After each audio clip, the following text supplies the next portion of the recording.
Hello my friends. 10 years ago, 12 August 2013, the Assad regime released sarin gas on Syrian civilians in the Eastern Ghouta, resulting of the deaths 1,400 people. Similarly, on the 4th April 2015, the Assad regime carried out another sarin gas attack on the al-Sheikhoun area in the northwestern Syria, causing the deaths of 89 people. Then, on the 7th of April 2018, a chemical weapons attack occurred in the city of Douma in Eastern Ghouta, claiming the life of 43 people.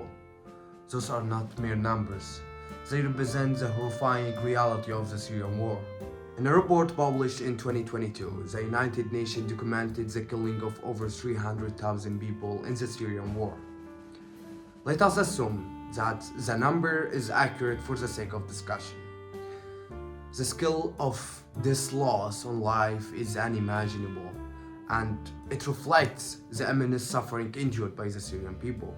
Caesar Act is named after an officer defected from the Assad regime.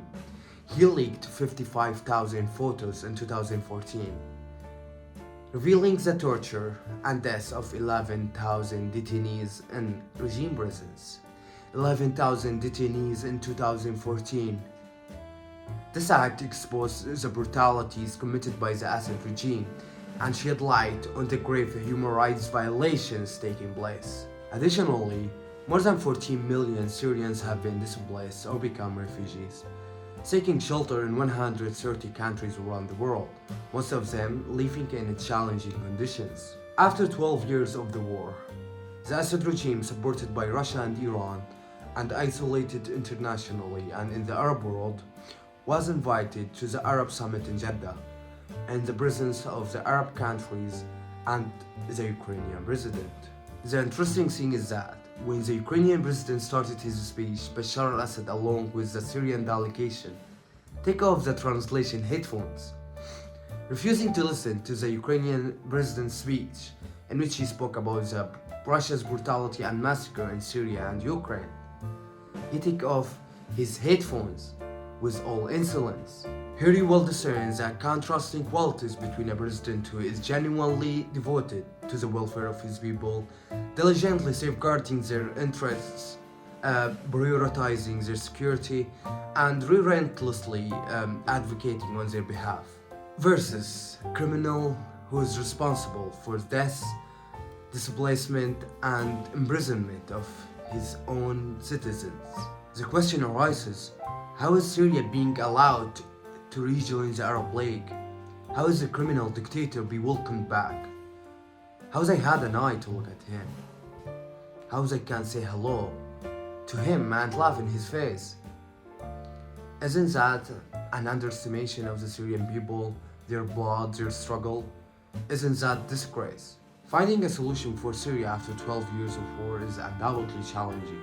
However, allowing Assad to remain in power is not a viable solution.